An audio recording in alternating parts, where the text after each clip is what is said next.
उन्होंने 3-4 दिन पहले चाहा था, जो क्षतिपूर्ति पोर्टल शुरू हुआ था आपको पता पिछली फसल में, उसमें सिर्फ ये सुविधा थी कि कोई किसान उसकी फसल का नुकसान हो जाए तो वो उस पर क्लेम भरता था। और पिछली फसल का सारा क्लेम ऐसे डिस्पर्स भी हुआ सैकड़ों करोड़ रुपये। मुख्यमंत्री ने चाहा था बाढ़ आने के बाद कि आप इसमें दूसरी तरह की भी जो सरकार की सुविधाएं हैं, यानी घर गिर जाए या पशुओं की मौत हो जाए या कुछ व्यावसायिक नुकसान हो जाए, उन सबको भी इसी पोर्टल पे लोग क्लेम करें, लोगों को दर ना भरना पड़े। तो वो कर दिया गया है और ई क्षतिपूर्ति पोर्टल का एक नया स्वरूप बन गया है, जिसके लिए मैं अनुरोध करूँगा।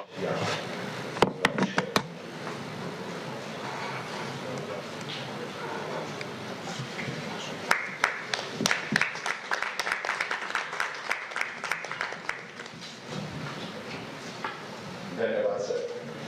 सर, इस पोर्टल के बारे में आप तो अगर तो बताना चाहेंगे अपने ही शब्दों में तो वो ठीक है। मैं मित्रों, वैसे तो प्रेजेंटेशन में काफ़ी कुछ होगा ही, लेकिन थोड़ा जैसे भूमिका में कुलर जी ने बताया है कि अभी तक ये क्षतिपूर्ति केवल किसानों के लिए बनाया गया था कि उनका जो किसी भी नेचुरल कैलेमिटी के कारण से जो नुकसान होता है फसल का नुकसान उसमें वो रजिस्टर करते थे।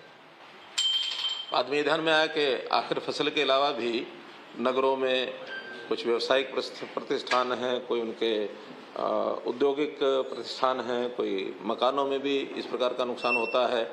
तो ऐसे सब लॉस भी मूवेबल इमूवेबल सब प्रकार की जो प्रॉपर्टी है उसका लॉस भी इसमें अगर एंटर होगा तो उसका फिर असेसमेंट के भी तौर तरीके हैं। कुछ हमने जो ये होती है इंश्योरेंस की सर्विस उनके माध्यम से कराएंगे और कुछ असेसमेंट डीसी की कमेटीज़ जो हैं वो करेंगी। तो दोनों असेसमेंट के आधार के ऊपर उनको मुआवजे की कुछ राशि, उसका एक परसेंटेज वो हम कुछ तो डिक्लेयर पहले से है, कुछ आज डिक्लेयर करेंगे, उसमें से वो राहत उनको दी जाएगी। और अब बाद में आज ही जो एक विचार हमारा बना है कि जो नू में जो लॉस हुआ है, नुकसान हुआ है, प्रॉपर्टी का भी वहाँ जान माल सब नुकसान हुआ है, तो जान के नाते से अलग घोषणा करेंगे, लेकिन उनका जो माली नुकसान है, गाड़ियाँ फूकी हैं, कुछ और एसेट्स जो दुकानें हैं, तो उसका भी इसी पोर्टल में एक प्रकार से जानकारी लेंगे और उसी आधार पर उसकी भी स्कीम बना करके उनको सबको दिया जाएगा, ताकि जो नुकसान जिसका होता है वो क्लेम करता है तो फिर कोई चीज़ बचती नहीं है। अन्यथा बहुत लोग बाद में शिकायत करते हैं कि फलां का तो जो है असेसमेंट हो गया, मेरा रह गया। इसलिए हमने ओपनली सबको कहा कि आपका जो लॉस हुआ है आप अपना दर्ज करें और बाद में फिर उसकी असेसमेंट का काम डिप्टी कमिश्नर और जो बाकी एजेंसीज हैं उसके माध्यम से कराया जाएगा, ताकि जल्दी से जल्दी हम इसका असेसमेंट करके लोगों को राहत पहुंचा सकें। इसलिए ये पोर्टल जो है इसका एक्सटेंशन किया गया। पोर्टल तो पहले से बना ही हुआ है क्षतिपूर्ति, लेकिन उसको एक्सटेंडेड वे में उसका जो ऑपरेशनल जो उसका दायरा है वो बढ़ाया है। तो ये इसके बाद मैं समझता हूँ कि एक बार प्रेजेंटेशन देखेंगे तो कोई प्रश्न होगा तो उसमें करेंगे। धन्यवाद सर। प्रेजेंटेशन या पोर्टल भी दिखा दें। तो ये तो पुराना स्वरूप है, आपको याद है, पहला ये लैंडिंग पेज है उसका पोर्टल का। इसमें जब व्यक्ति अपनी DBP ID भर देगा तो तत्क्षण उस परिवार के जो सदस्य हैं उन सबके नाम आ जाते हैं और फिर जिसके भी फ़ोन नंबर से वो OTP मंगवाना चाहें वो OTP भर के उसके बाद ये जो मुख्यमंत्री जी ने कहा नया स्वरूप है या एक्सपेंडेड वर्जन है ई क्षतिपूर्ति का, वो भी इसके बाद आपके सामने आ जाएगा। तो कारण चुनना है कि आपका नुकसान क्यों हुआ, आग से, बाढ़ से, ओलावृष्टि, सूखा, शीतलहर, भूकंप, भूस्खलन, सामूहिक हिंसा, जैसे मुख्यमंत्री जी ने अभी एक पर्टिकुलर रेफरेंस किया।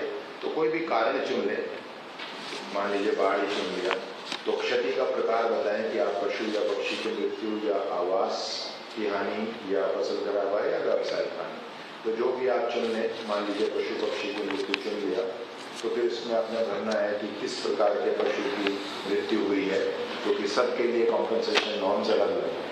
और फिर ये भरना है कि कितने हुए, बस आगे दिखाने चाहिए, कुछ भी एक चुन के बस समाप्त करते हैं इसको।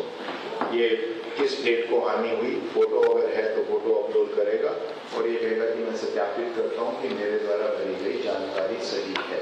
वो एक पटवा दिखाना था नीचे, इसको आप अगर ध्यान से देखें, हाँ फोटो है तो अपलोड करें, आवश्यक नहीं है।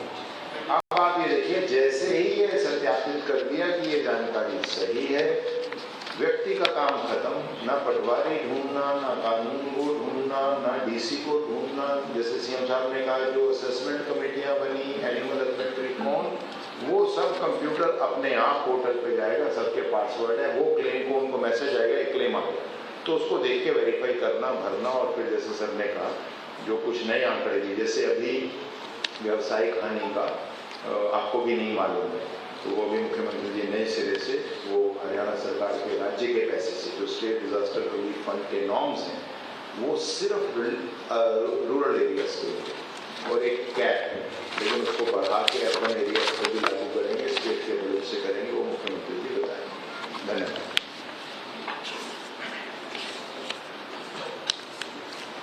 ठीक है जी, ये प्रेजेंटेशन को क्लोज कर देते हैं।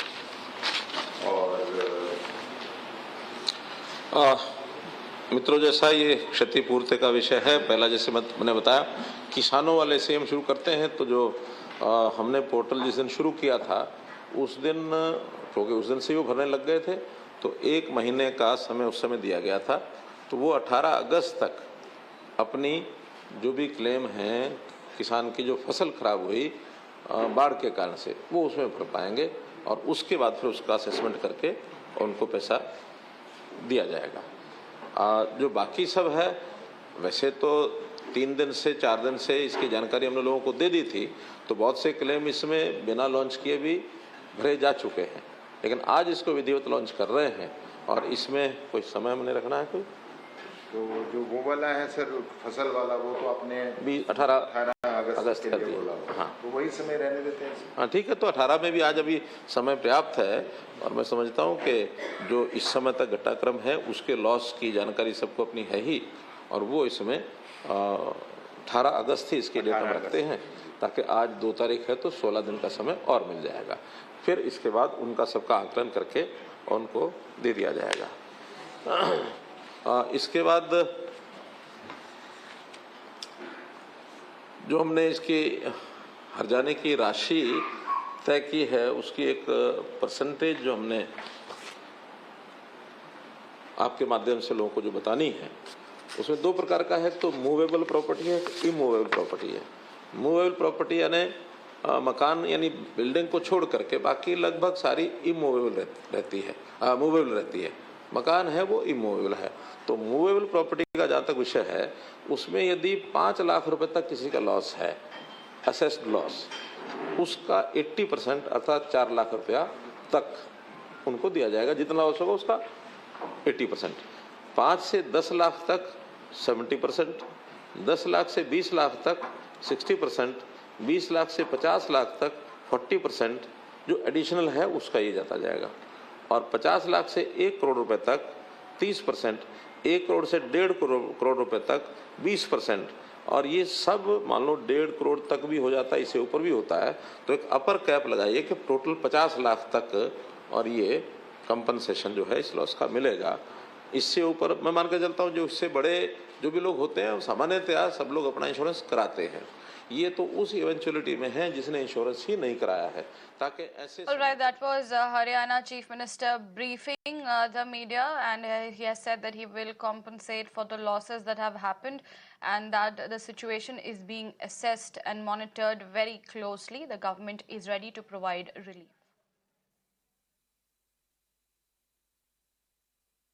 Prashant sir, how many people have been arrested in Nuh? What is the situation? I have told you, it's already 116 people have been arrested in 41 FIRs. In Nuh only? In Nuh only, and the process of arrest, identification of accused is going on.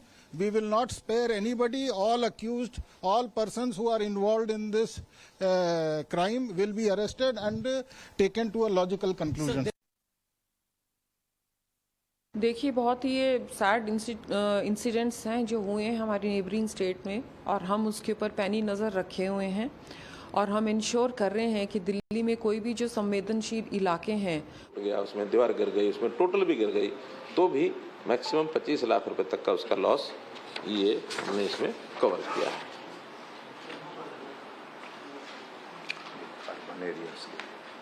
हाँ, ये urban areas की थी। ये जो सारा है ये urban areas का है। जो ग्रामीण क्षेत्र का है वो हमारा जो डिजास्टर फंड है उसकी स्कीम वो अलग से है। उसकी स्कीम है, कोई बताएंगे? जी है। हाँ, वो बता दें। है, वो भी आपको बता देते हैं। उसमें जैसे पशुवार या घर के कच्चा के पक्का, वो अपर सीलिंग से एक क्षण में होता है। हाँ, उसका शायद 1,20,000 रुपया मकान का हाउस कलर।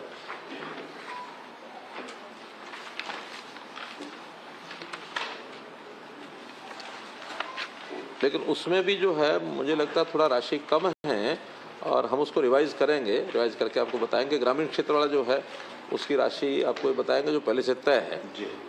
लेकिन वो मैंने एक बार देखा है, उसमें कुछ मुझे कम लगी। कहा था कि आप बताना चाहते हैं। हाँ। जो घर का है फुल्ली डैमेज हाउस 1,20,000 पर हाउस, और अगर पार्शियली डैमेज हाउस है जहाँ पे कम से कम 15% नुकसान हुआ है तो 10,000 रुपये प्रति घर पक्के घर के लिए, और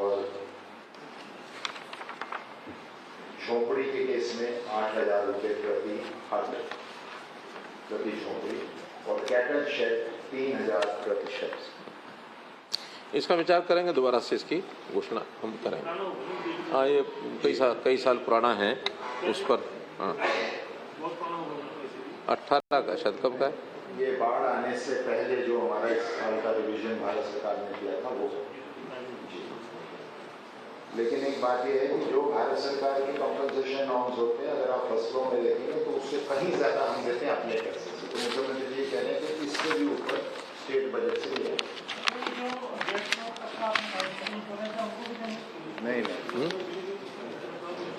नहीं, सर ने स्पष्ट किया कि इंश्योरेंस के उससे बाहर, जिसका इंश्योरेंस किन्हीं कारणों से नहीं कराया गया। इसी प्रकार जैसे अब थोड़ा कंपनसेशन के विषय हैं एक दो, जो पहले कुछ दिन पहले विचार आया था लेकिन वो घोषणा नहीं कर पाया था मैं। जो कावड़िए जो हैं जिनका भी शिवरात्रि शायद 18 या 20 तारीख को थी जुलाई में जी, उससे पहले कुछ कावड़ियाज की डेथ हुई है एक्सीडेंट में, जो भी कुछ कारण रहे। पिछले बार भी हमने दिया था उसी पैटर्न पर जैसे पिछले साल किया था, उसी हिसाब से 2 लाख रुपया प्रति कावड़ी जो उसकी डेथ हुई, जो हरियाणा का रहने वाला है, ऐसे व्यक्तियों को 2 लाख 24 लोगों की अभी तक हमारे पास जानकारी है, 2 लाख रुपया प्रति व्यक्ति प्रति कावड़िया, वो उसको कंपनसेशन हमने पिछले साल का जो तय किया हुआ है उसी को आगे बढ़ा रहे हैं। इसी प्रकार से एक कंसेशन और मैं आज घोषणा कर रहा हूँ, वो है हमारा जो HSVP हरियाणा शहरी विकास प्राधिकरण। इसमें पिछले दिनों में बिजली के बिलों का एक विषय आया था, बिजली का पानी का, बिजली नहीं पानी का, तो 5% प्रति वर्ष के हिसाब से उन्हें पिछले 5 साल का 25% बढ़ा के बिल दे दिए थे। विचार करने के बाद ध्यान में आया कि ये गलती वास्तव में डिपार्टमेंट की है। उस समय 5% बढ़ाने का एक सर्कुलर निकाला, लेकिन उसकी डिमांड नोट कभी भेजा नहीं गया। हमने सारे रिकॉर्ड देख लिए हैं, वो फाइल में केवल बढ़ा करके